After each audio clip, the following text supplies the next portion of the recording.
High guys, welcome back to my channel KDN family ব্লগে তোমাদের সবাইকে স্বাগত জানালাম। আর আজকে হলো ভাদ্র মাসের প্রথম শনিবার, তাই আমি ভাবলাম অল্প শনি ঠাকুরকে পূজা করি। আমি প্রত্যেক শনিবারে পূজা দিই, কিন্তু ভাদ্র মাসে অল্প বড় করে দেই, তাই আমি আজকে পূজা করব। তোমরা দেখো আমি পূজার জোগাড়। আমি তো আজকে সারাদিন উপাস থাকবো।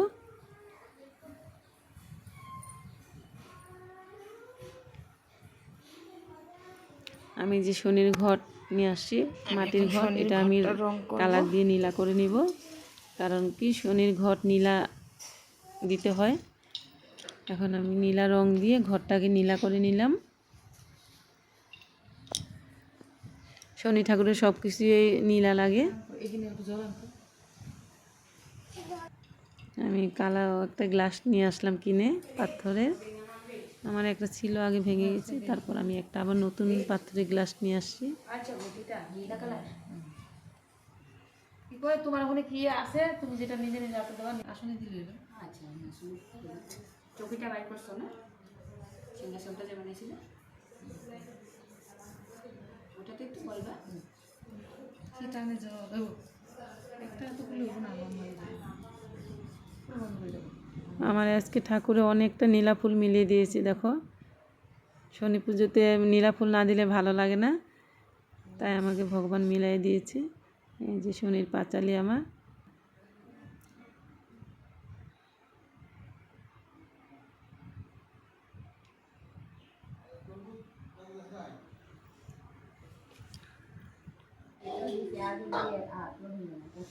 এখন বিকাল হয়ে গেল, 4টা বেজে গেছে। তারপরে আমরা বসে পড়লাম ফল বানানোর জন্য। সিন্নি দিব ঠাকুরকে, সিন্নি দেওয়ার জন্য ফল বানাতে অল্প সময় লাগে। সিন্নির জন্য কুচি কুচি করে ফল কেটে নিলাম। এদিকে আবার সিন্নির সব কিছু রেডি করলাম, তারপরে এমনিও ফল রেডি করলাম। আমরা ফল রেডি করার পর তারপর সন্ধ্যার থেকে শুরু করে দিব পূজা।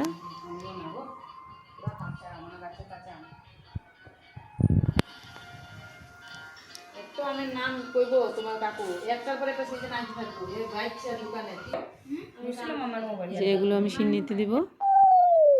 আর হয়ে গেল সন্ধ্যা, আমরা পূজা রেডি করলাম, সব কিছু ঠাকুরকে বসিয়ে দিলাম। তারপর ঘটও বসানো হয়ে গেল, ভোগ দিয়ে দিয়েছি ঠাকুরকে। এখন আমি ভোগটা উদলিয়ে দিলাম। ওপরে আমি কলা পাতা দিয়ে ঢেকে রেখেছিলাম, এখন ভোগটা কলা পাতাগুলো আমি উঠিয়ে দিলাম।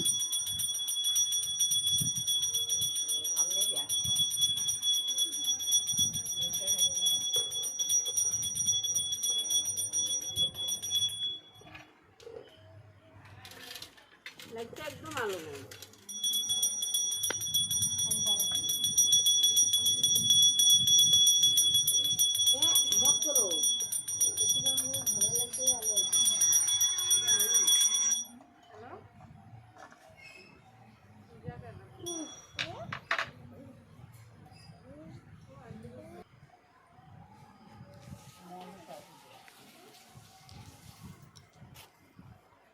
এই যে আমাদের শনি ঠাকুর, শনিদেব সাজানো হয়েছে। এখানে দেখো ফল ভোগ সব কিছু আমাদের রেডি হয়ে গেছে। ধূপ ধুনা জ্বালানো হয়ে গেছে।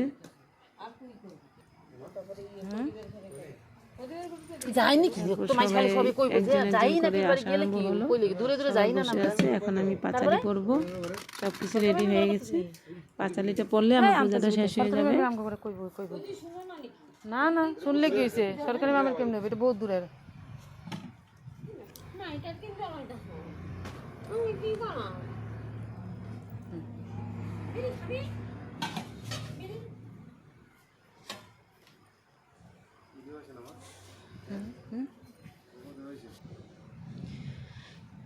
শনি ঠাকুর সবাইকে ভালো রাখুক।